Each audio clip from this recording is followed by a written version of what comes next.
하나님께서 허락하신다면 우리가 함께 그리스도 안에서, 말씀 안에서 주님의 사랑을 나누며 함께 성장하고 성숙할 수 있도록 인도하여 주시옵소서. 감사합니다. 예수님 이름으로 기도합니다. 아멘.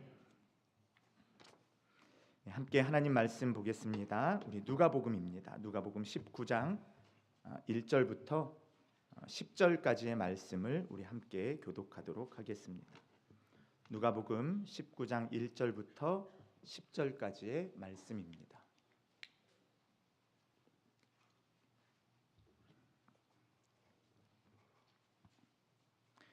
누가복음 19장 1절로 10절의 말씀 우리 함께 교독하겠습니다. 제가 먼저 1절 읽겠습니다. 예수께서 여리고로 들어가 지나가시더라. 삭개오라 이름하는 자가 있으니 세리장이요 또한 부자라. 그가 예수께서 어떠한 사람인가 하여 보고자 하되 키가 작고 사람이 많아 할 수 없어 앞으로 달려가서 보기 위하여 돌 무화과 나무에 올라가니 이는 예수께서 그리로 지나가시게 되밀어라. 예수께서 그곳에 이르사 쳐다보시고 이르시되 삭개오야 속히 내려오라. 내가 오늘 내 집에 유하여야 하겠다 하시니 급히 내려와 즐거워하며 영접하거늘 뭇 사람이 보고 수군거려 이르되 저가 죄인의 집에 유하러 들어갔도다 하더라. 삭개오가 서서 주께 여짜오되 주여 보시옵소서. 내 소유의 절반을 가난한 자들에게 주겠사오며 만일 누구의 것을 속여 빼앗은 일이 있으면 네 갑절이나 갚겠나이다. 예수께서 이르시되 오늘 구원이 이 집에 이르렀으니 이 사람도 아브라함의 자손이미로다. 인자가 온 것은 잃어버린 자를 찾아 구원하려 함이니라. 아멘. 네, 오늘 본문은 우리가 너무나 잘 알고 있는 말씀이죠. 세리장 삭개오에 대한 이야기입니다. 지금 예수님께서는 십자가를 지시기 위해 이 예루살렘으로 향해 나아가고 계신 그 여정에 있습니다. 예루살렘으로 향하는 그 여정의 마지막 지점에는 여리고라고 하는 도시가 자리 잡고 있습니다. 예루살렘으로 가려면 반드시 지나야 하는 일종의 관문과도 같은 도시가 바로 여리고 성읍입니다. 그리고 오늘 본문 1절을 보시면 이렇게 말씀하고 있죠. 예수께서 여리고로 들어가 지나가시더라. 이어서 2절은 이렇게 말씀합니다. 삭개오라 이름하는 자가 있으니 세리장이요 또한 부자라. 주님께서 여리고를 지나 이제 예루살렘을 향해 나아가시는데요. 그 여리고에 당도하셨을 때 때마침 여리고에 이 삭개오라 하는 사람이 있었다 말씀합니다. 그리고 성경은 그가 세리장이요 또한 부자였다 말씀합니다. 세리장, 그것은 이 삭개오의 직업을 나타내는 거죠. 또 그가 부자였다라고 하는 것은 그의 재정적인 상황, 그런 재정적인 상태를 잘 보여줍니다. 여러분 중에 부자가 계십니까? 네, 여러분들의 표정이 지금 저 목사가 무슨 저런 질문을 하고 앉아있나 이렇게 그런 눈빛인 것 같습니다. 그렇죠. 이 선뜻 내가 부자입니다 라고 말하는 게 쉽지 않습니다. 돈이 얼마나 많아야 여러분 부자라고 말할 수 있겠습니까? 그런데 이 삭개오에 대해서 성경은 그가 부자라고 말씀하고 있습니다. 그렇다는 것은 그가 우리가 생각하는 것 이상으로 정말 돈이 많았던 사람이었다라는 것을 잘 보여주는 겁니다. 오늘 본문을 우리가 잘 이해하기 위해서는요, 당시의 상황을 좀 역사적인 배경을 살펴볼 필요가 있겠는데요. 우선 세리장 삭개오가 이 여리고에 있었다라고 말씀하죠. 이 여리고라는 곳은 이 당시 관문 도시였습니다. 그래서 엄청난 세금을 거두어 들이는 아주 중요한 도시였음을 우리가 생각해 볼 수 있습니다. 당시에는 이 교통이 잘 발달되지 않았기 때문에요, 직장과 집이 아주 가까이에 붙어 있었습니다. 말씀드린 것처럼 여리고는 예루살렘으로 향하는 길에 반드시 거쳐야 하는 관문 도시였습니다. 그리고 여기에 세리장 삭개오가 살았다라는 것은 이곳이 얼마나 중요한 도시이길래 세금을 걷는 그 직책의 최고 책임자인 세리장 삭개오가 그곳에 있었는가라는 것을 보여줍니다. 예루살렘에는 매년 이 유대인들이 중요하게 여기는 절기들을 지키기 위해서 이 엄청난 사람들이 순례객들이 모여듭니다.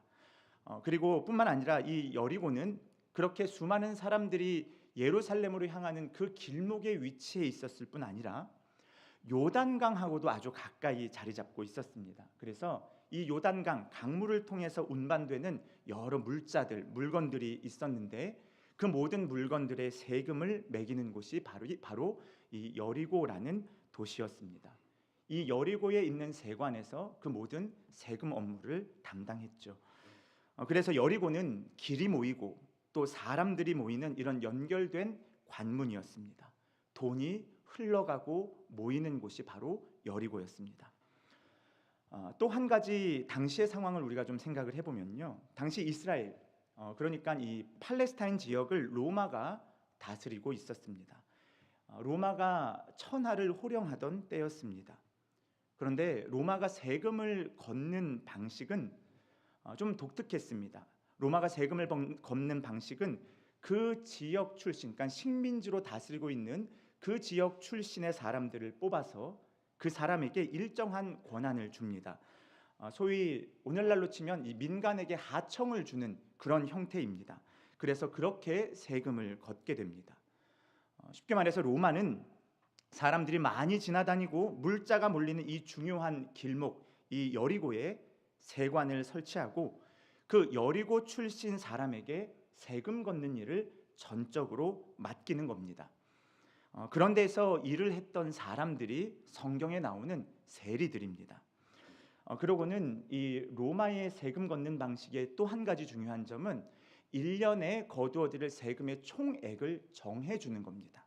그래서 로마가 정해준 일정한 금액만 로마 황제에게 잘 보내준다고 한다면요, 나머지 돈은 모두가 다 자기가 가져갈 수 있는 구조, 이것이 당시의 세금을 걷는 방식이었습니다. 그러다 보니 세리들은 가능한 빨리 할당받은 그 세금을 채우기 위해 애를 썼습니다. 그래서 그렇게 채워진 세금을 로마로 보낸 다음에 그 이후로 걷어들이는 세금은 모두 다 자기의 주머니 속으로 넣을 수 있었습니다.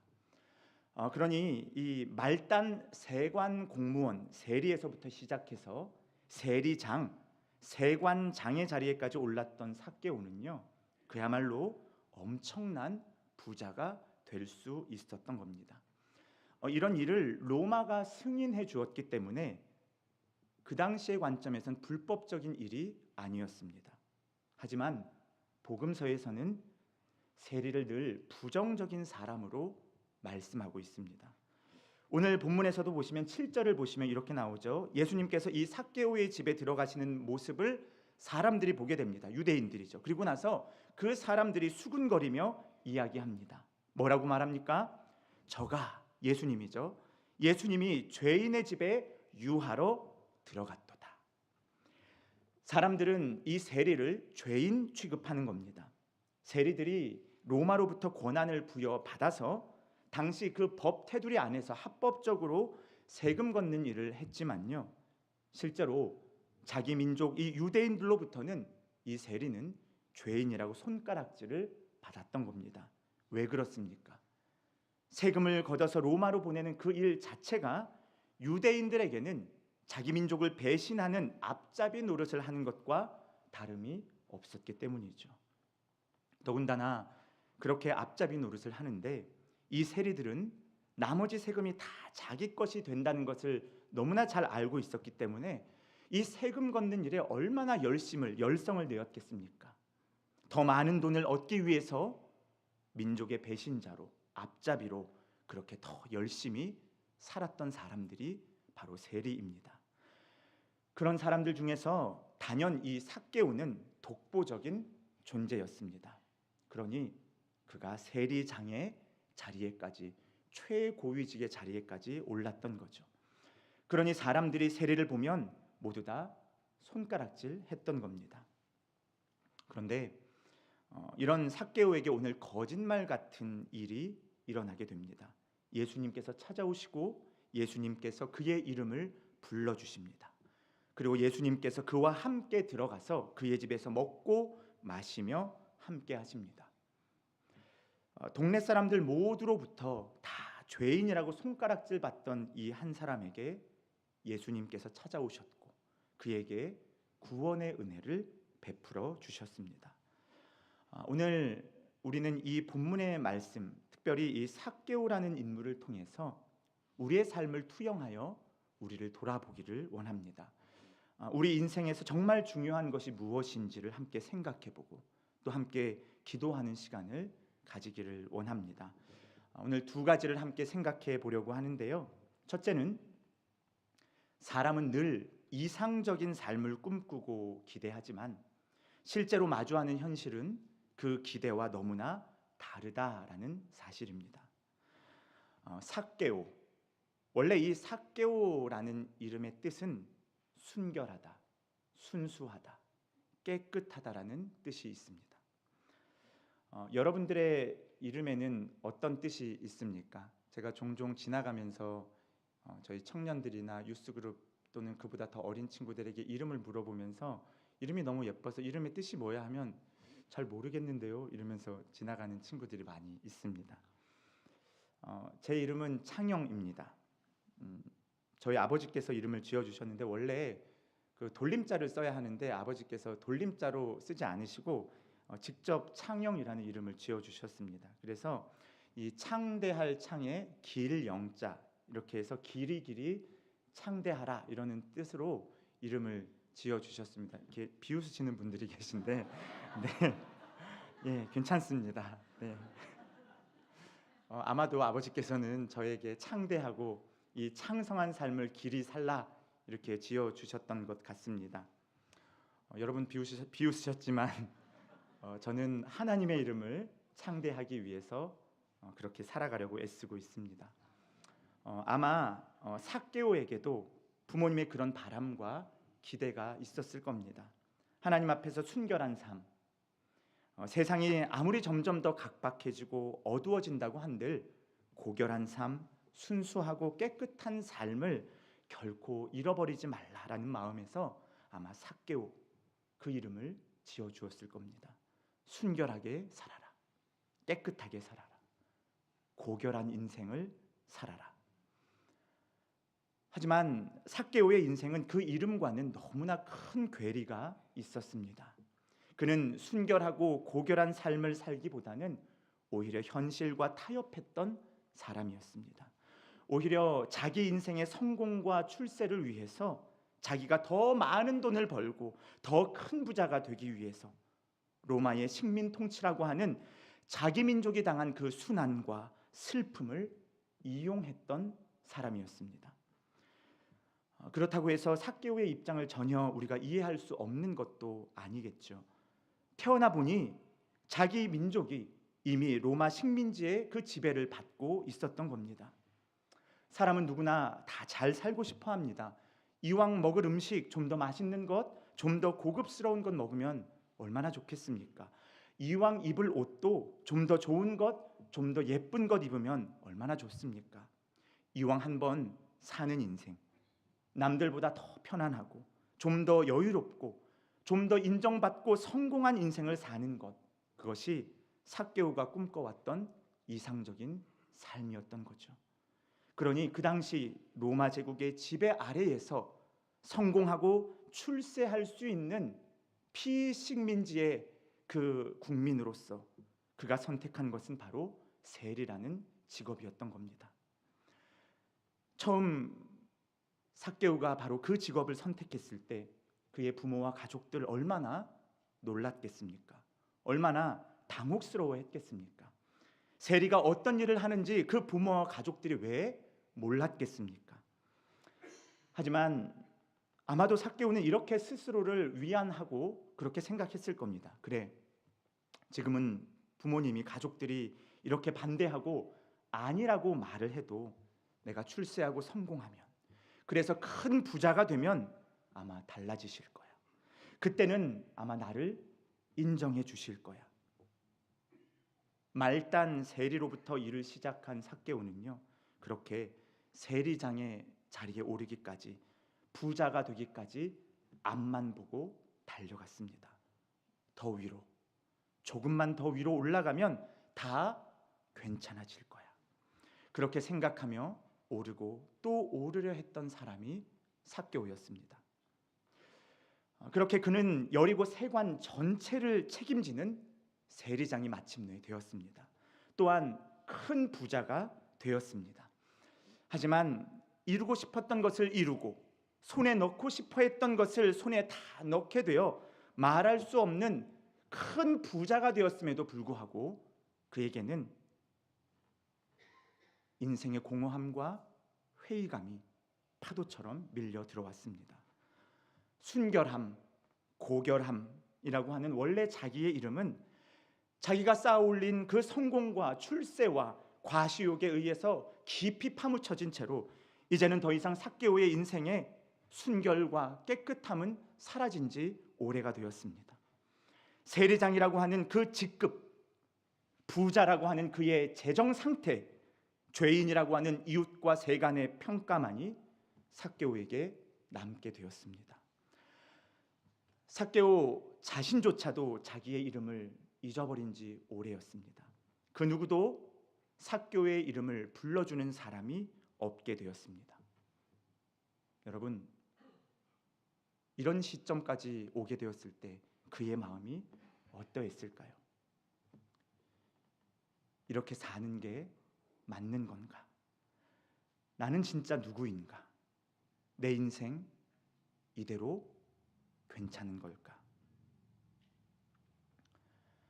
사람은 누구나 자기의 관점과 자기의 기준에서 이상적인 삶을 설정하고 그런 삶을 살기 위해서 일평생 애를 쓰고 수고합니다. 그러나 오늘 삭개오의 모습과 같이 자신이 추구했던 그 인생의 정점에 이르렀을 때 너무나 많은 사람들이 인생의 의미를 상실한 채로 주체할 수 없이 밀려오는 그 회의감과 공허함에 절망하게 됩니다. 성공과 출세의 정점에 섰을 때 안락함과 풍요로움이 다 구비되었고 준비된 그 지점에 서게 되었을 때 오히려 그런 것들이 인생의 전부가 아니라는 점을 깊이 절감하게 됩니다. 왜 그렇습니까? 돈을 쫓고 명예를 쫓고 출세와 성공을 쫓고 남들 보기에 더 그럴듯하게 보이는 삶을 사는 데에 몸과 마음과 영혼을 다 쏟아붓느라 예수님을 놓쳤기 때문입니다. 길이요 진리요 생명이 되시는 그 예수님을 놓쳤기 때문입니다. 돈도 명예도 성공도 출세도 사람들로부터 인정받는 것도 예수님을 놓쳐버리고 이룬 그 모든 것들은 결국 또다시 우리를 목마르게 하는 일시적이고 제한적인 것들이라는 사실입니다. 생명의 떡이요 생명수가 되시는 예수님을 먹지 않고 그 예수님을 마시지 않고 다른 것 먹고 다른 것 마시면 결국 사람은 반드시 다시 줄이게 되어 있습니다. 다시 목마르게 되어 있습니다. 정말 중요한 것은 여러분 무엇입니까? 정말 무엇이 우리의 인생에 우선되어야 하는 것입니까? 인생의 궁극적인 결핍과 목마름을 해결해 주시는 분, 바로 예수님을 만나야 하는 것입니다. 예수님을 만나는 그러한 은혜가 우리 모두에게 있으시기를 주님의 이름으로 축복합니다. 두 번째로 생각해 볼 것은 정말로 예수님을 만나기 위해서는 자기의 가치관, 자기의 삶의 방식을 내려놓을 줄 알아야 한다는 사실입니다. 누가복음 5장에는 예수님께서 길을 지나가시다가 레위라고 하는 세리를 제자로 부르시는 장면이 나옵니다. 우리가 오늘 읽은 본문은 누가복음 19장이죠. 그런데 그에 훨씬 앞서 누가복음 5장에는 이 세리 레위를 주님이 만나시는 장면이 나오죠. 누가복음 5장 27절 28절인데요. 우리 함께 이 말씀 화면을 보면서 읽도록 하겠습니다. 시작. 그 후에 예수께서 나가사 레위라 하는 세리가 세관에 앉아 있는 것을 보시고 나를 따르라 하시니 그가 모든 것을 버리고 일어나 따르니라. 아멘. 여러분, 이 세리 레위가 누군지 아십니까? 마태복음을 기록한 마태입니다. 세리로 살았던 그의 인생이 예수님을 따르고 예수님을 만나 변화되어 복음서의 저자 예수님을 신실하게 따르는 예수님의 제자로 변화된 것입니다. 이 레위라는 세리에게 주님이 말씀하십니다. 길고 장황하게 그를 설득하려 하지 않으셨습니다. 그저 나를 따르라 말씀하신 것뿐입니다. 그런데 이 세리가 그 자리에서 모든 것을 버리고 일어나 주님을 따랐습니다. 만약 이런 상황들이 여러분들에게 펼쳐졌다라고 한다면 여러분들은 어떻게 하셨겠습니까? 일을 하고 있는데, 공부하고 있는데 주님이 오셔서 나를 따르라 말씀하신다면 여러분 어떠셨을 것 같습니까? 그 자리에서 모든 것을 버리고 주님을 따르는 것 쉽지 않은 일입니다. 실상은 엄청난 일이고 충격적인 일입니다. 요즘으로 치면 이 레위는 무단으로 근무 이탈을 한 거죠. 근무 이탈한 것뿐만이 아니라요, 그날 바로 사직서를 던진 것입니다. 이런 일이라고 한다면요, 이 세리 레위가 그 자리에서 벗어나 주님을 따랐던 이 사건이 아마도 세리들 사이에서 빠르게 그 소문이 퍼져나갔을 겁니다. 세관의 높은 자리에 있는 사람들에게 보고가 다 되었을 겁니다.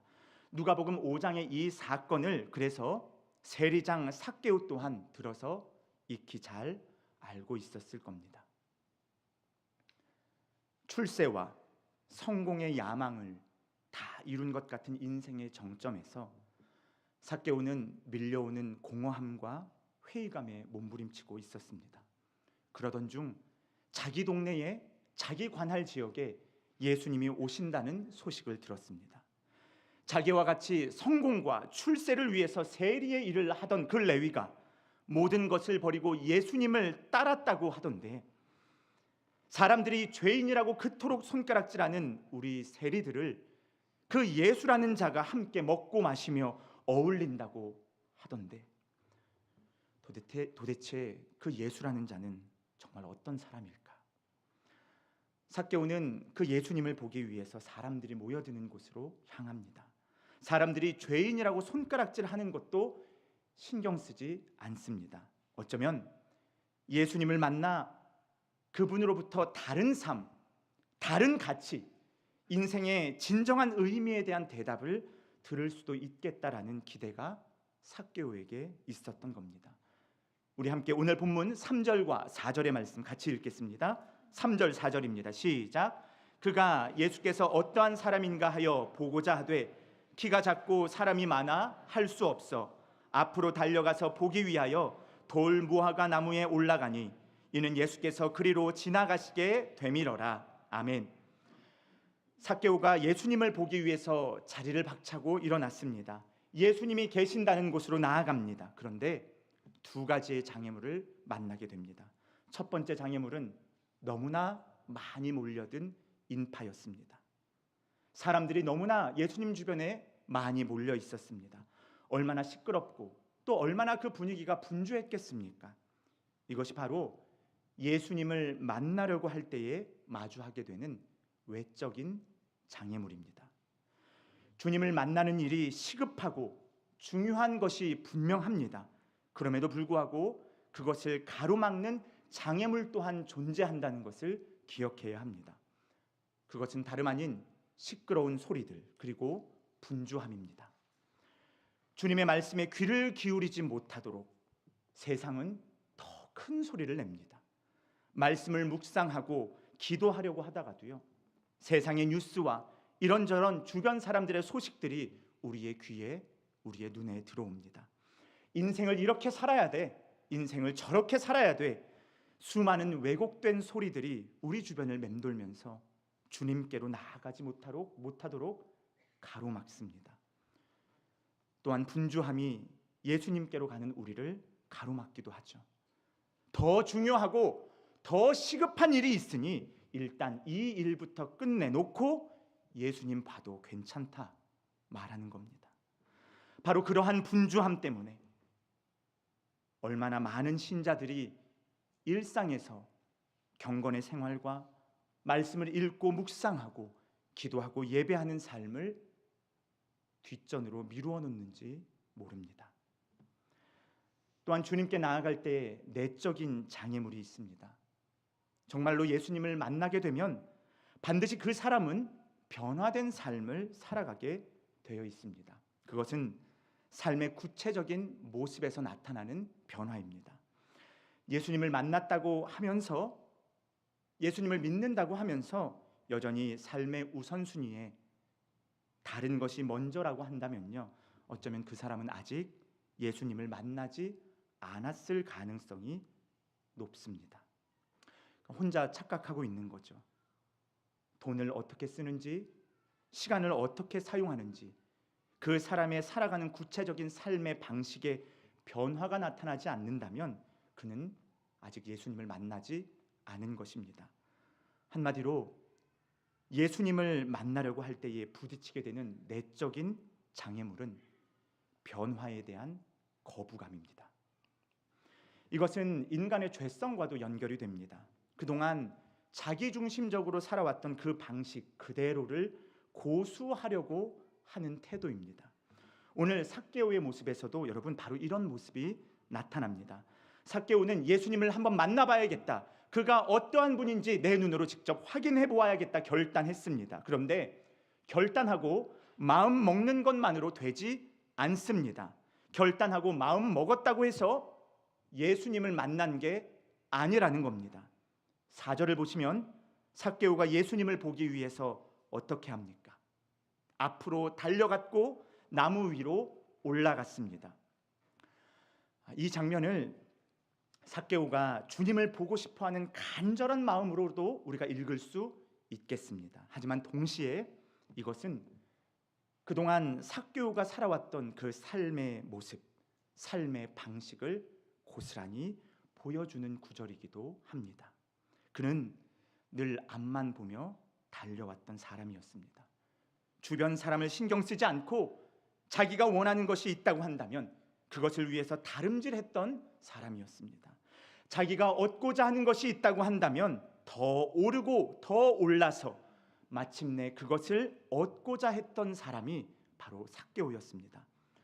앞으로 달려가고 높은 것에 오르는 것에 익숙했던 그 삶의 방식이 바로 삭개오가 살아왔던 삶의 방식이었습니다. 그러니 마치 삭개오는 그동안 그렇게 살아왔던 것처럼, 관성에 이끌리는 것처럼 예수님을 만나려고 하는 바로 그때에도 그러한 모습들이 그대로 작동되고 있는 겁니다. 그러나 여러분, 주님께서 뭐라고 말씀하십니까? 우리 오늘 5절 말씀이죠. 5절 말씀 함께 읽겠습니다. 시작. 예수께서 그곳에 이르사 쳐다보시고 이르시되 삭개오야 속히 내려오라, 내가 오늘 내 집에 유하여야 하겠다 하시니. 아멘. 주님께서 뭐라고 말씀하십니까? 삭개오야 속히 내려오라. 무슨 말씀입니까? 이제 그만하면 되었다는 겁니다. 출세와 성공을 위해서 수고하고 애쓰고 살아온 그 인생에게 이제 그만하면 되었다 말씀하시는 겁니다. 네가 진정으로 나를 만나고자 한다면 숨가쁜 줄 모르고 앞만 보고 달려왔던 바로 그 걸음을 멈추라는 말씀입니다. 높이 오르면 오를수록 더 좋아지고 더 행복해질 줄 알았는데 마치 사닥다리의 높은 곳을 오르고 또 오를수록 더 흔들리고 더 불안해지는 것처럼 그렇게 높이 올라 있지만 불안해하며 공허해하는 그 삭개오에게 이제 내려오라 말씀하십니다. 진짜로 네가 나를 만나고자 한다면 그 높은 곳에서 내려와 낮은 곳에 있는 나 예수를 만나라 말씀하고 계신 것입니다. 여러분, 생각을 해보면 우리 예수님이야말로 가장 높은 곳 하늘 보좌에 계셨던 분이지 않습니까? 그러나 그 예수님께서 우리를 구원하시기 위해서 낮고 낮은 이 땅 가운데에 저 시골 베들레헴 말구유에서 태어나셨습니다. 예수님은 공생의 기간 동안 늘 낮은 곳에 시선을 두셨습니다. 사람들이 멸시하는 땅 사마리아로 가시면서 예수님께서는 6번째 남편과 살고 있던 그 여인, 사람들의 시선과 낯을 피해서 한낮에 물을 길러 나온 바로 그 여인을 우물가 낮은 곳에서 만나 주셨습니다. 베데스다 연못가에서 물이 동하기만을 하염없이 기다리던 한 사람, 그저 할 수 있는 것이라고는 38년 동안 그 침상에 누워 있는 것밖에는 할 수 없었던 그 한 사람, 그의 침상, 바로 그 낮은 곳에서 주님은 그 사람을 만나 주셨습니다. 주님께서는 낮은 이 땅 한가운데에 오셨고요, 낮은 자리에 있던 그 사람들을 주목하셨습니다. 그리고 마침내 십자가라고 하는 가장 비천하고 가장 낮은 자리에 친히 달리셨습니다. 주님 계신 곳, 낮은 자리입니다. 정말로 주님을 만나려면 그래서 낮은 곳으로 내려와야 합니다. 앞만 보고 달려가던 그 삶의 방식, 오르고 또 올라가기만 했던 바로 그 삶의 방식을 내려놓고 다른 삶, 다른 가치, 인생의 참된 의미와 목적을 발견케 하시는 그 예수님 계신 곳으로 내려와야 합니다. 까마득히 잊어버린 채로 끊임없이 올라가기만 하는 것이 은혜가 아닙니다. 그런 것이 축복 아닙니다. 참된 축복, 참된 은혜는요, 그 높은 사닥다리에서 내려오는 것, 그 나무 위에서 내려와 주님을 만나는 것입니다. 이곳 실리콘밸리에는 엔지니어로 일하시는 분들 참 많이 계십니다. 그리고 이 빅테크 기업에서 일하시는 분들도 많이 있고요. 그래서 몇몇 큰 회사들에서는 이 커리어 레더라는 것이 있습니다. 커리어 사닥다리라는 말 여러분 잘 알고 계시죠? 그래서 이 처음 이 회사에 입사하면 그 뒤로 계속해서 올라가는 것이 우리에게 익숙한 생존의 방식입니다. 더 올라가려고 애쓰고 수고하는 이 구조 속에서 우리가 살아가고 있습니다. 그러다 보니 우리들 머릿속에는 늘 next step, 다음 걸음, 다음 단계, 다음 사닥다리의 그 한 칸을 오르기 위해 우리가 모든 것을 소모하고 애를 쓰고 있죠. 경쟁적인 이 사닥다리에서 생존하기 위해서, 더 높이 오르기 위해서 나름의 수고를 합니다.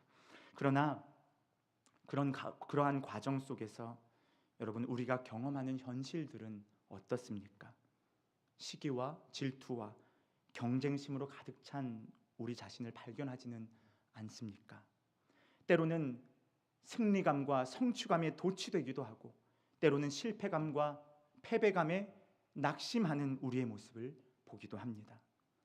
이 사닥다리에 오르는 가운데에 사랑하는 사람과의 대화가 줄어들고 점점 소통이 되지 않고 교감이 되지 않는 것을 경험하게 됩니다. 그러다 마침내 관계가 깨어지는 그 지점까지 나아가기도 하죠. 쉬어도 쉰 것 같지 않은 피로가 쌓이게 됩니다. 영혼이 메말라 갑니다. 이런 우리들을 향해서 주님께서 말씀하십니다. 삭개오야, 속히 내려오라. 이 말씀은 이제 직장을 그만두라는 말씀이 아닌 거 너무나 잘 아시죠?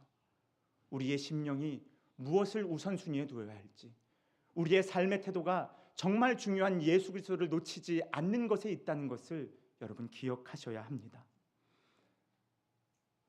사람은 늘 이상적인 삶을 꿈꾸고 기대하지만 실제로 마주하게 되는 현실은 그런 기대와 너무나 다릅니다.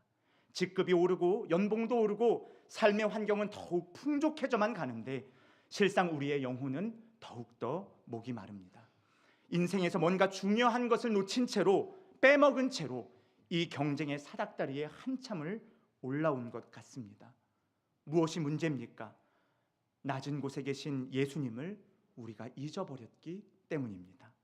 그 예수님께서 가르쳐 주시고 알려주시고 부여해 주시는 그 인생의 참된 의미를 놓친 채로 너무 성급하게 달려왔고 너무 성급하게 올라가고 있기 때문입니다.